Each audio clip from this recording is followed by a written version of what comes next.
Hello, we are discussing about GATE 2009 ECE paper. Look at the diagram given, which is an Nyquist plot of a G of S.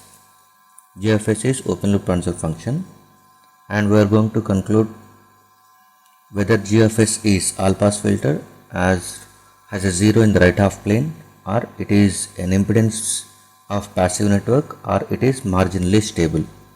Out of these four statements, which will be the right answer, that we are going to examine from the given diagram.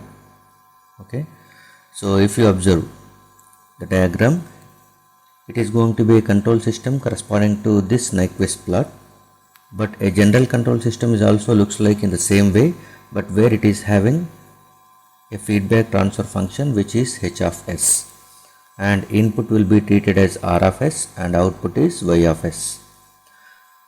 So if there is no feedback, that is if the feedback breaks, then G of S into H of S is treated as open loop transfer function, and if the feedback exists, then it is called as closed loop transfer function. Okay, so open loop transfer function can be written as G of S into H of S. Okay, and closed loop transfer function is G by 1 plus G of S into H of S. Okay, and every transfer function is going to be consisting of a numerator as well as denominator, and numerator is going to be a polynomial in terms of S as well as denominator is also polynomial in terms of S. So you can write like this: G of GH is going to be numerator polynomial in terms of S and denominator polynomial in terms of S. Okay, and if this is going to be GH, then closed loop transfer function is going to be resulting in different values, and in this one we are only interested in the denominator part of closed loop transfer function, because denominator part is going to be related to poles of, okay, poles of closed loop transfer function, poles of closed loop transfer function. If poles of closed loop transfer function are in the left half of S plane, then the system is stable. Otherwise, if the poles are on the j omega axis or on right half of S plane, then the system may be marginally stable or unstable. So we only concentrate on 1 plus GH term, which is denominator of closed loop transfer function.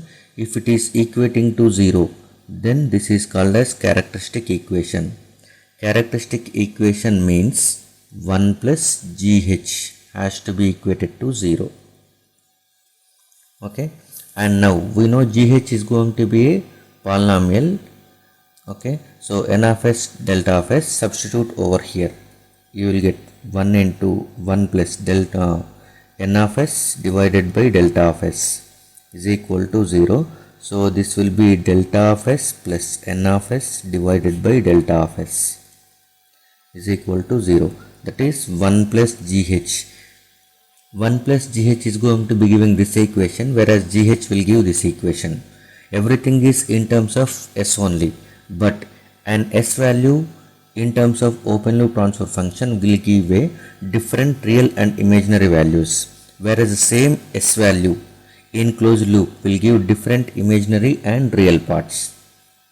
That is, a point S in open loop transfer function is going to be mapped into a different point in the characteristic equation 1 plus GH plane.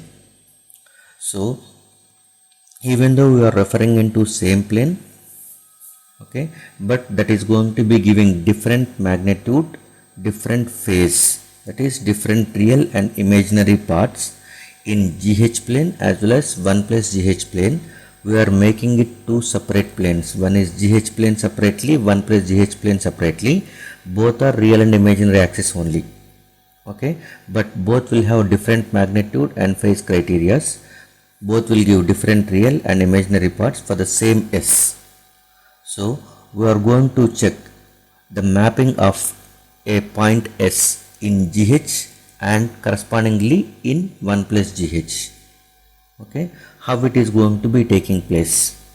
So definitely if you are going with something as S is equal to S1 value in GH at the time, that is going to be giving some value as sigma plus j omega, for example. The same s is equal to s1 value, it may be giving different real and imaginary values, that you can say it as w plus jv. So different real part, different imaginary part, but we are referring into the same point in the s-plane. So a point in s-plane is going to be different, having different magnitude in gh and different magnitude in 1 plus gh. Okay, and this is going to be having specific constant value, this is having a specific value. So for a given value of s1, gh will have a specific point, 1 plus gh is also having a specific point. Okay, this is called as 1-to-1 mapping. 1-to-1 mapping, that means a single point of s will be mapping into a single point in gh, that corresponding single point in 1 plus gh. Okay, until the value of s is not changed, these points will be not changed. Okay, now we will see how the mapping takes place. So assume that one left side are going to be gh planes and right side are going to be 1 plus gh planes in both. This is gh plane and it is 1 plus gh plane.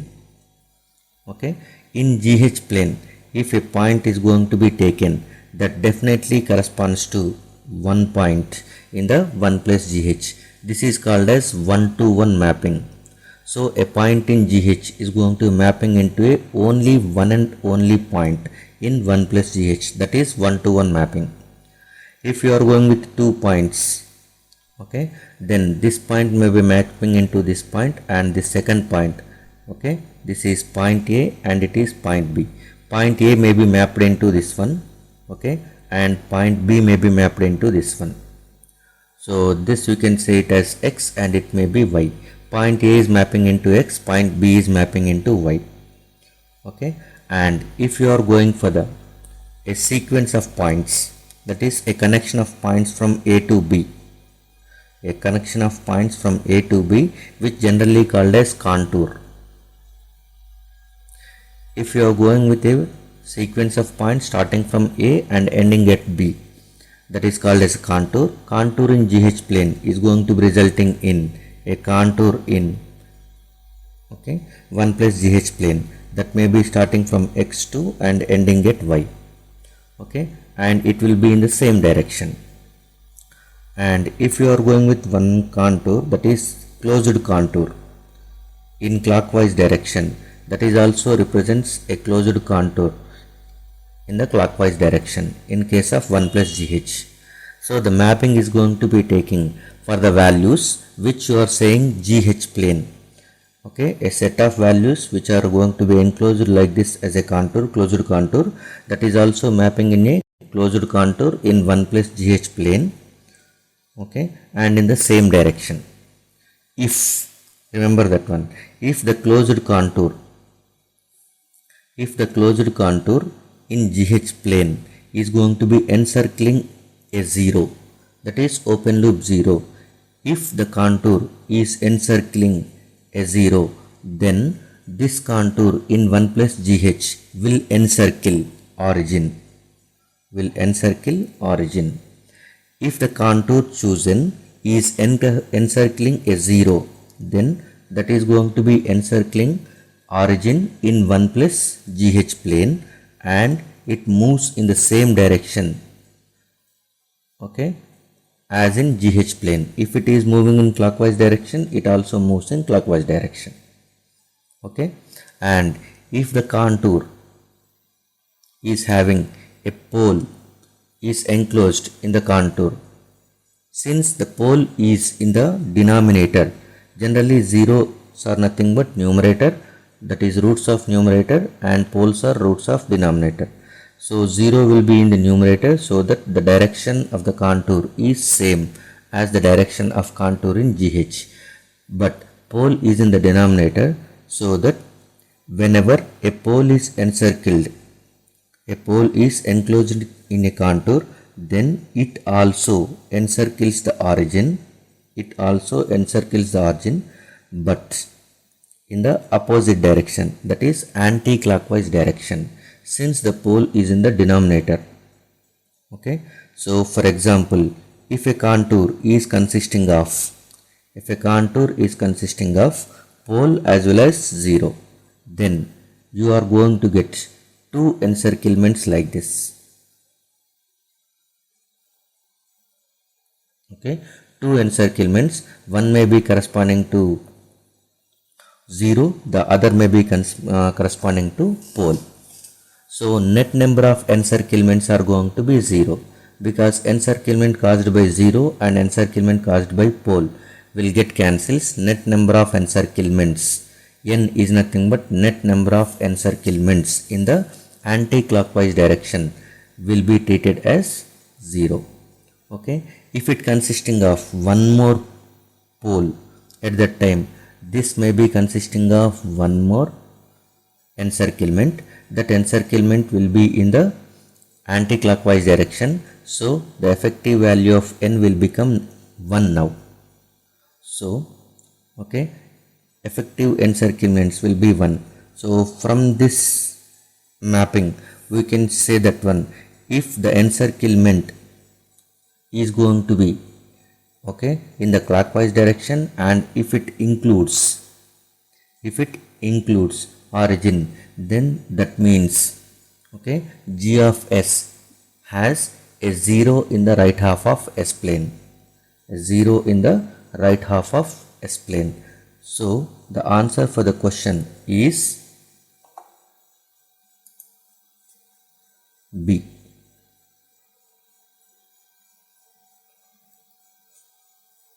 G of s has a 0 in the right half s plane.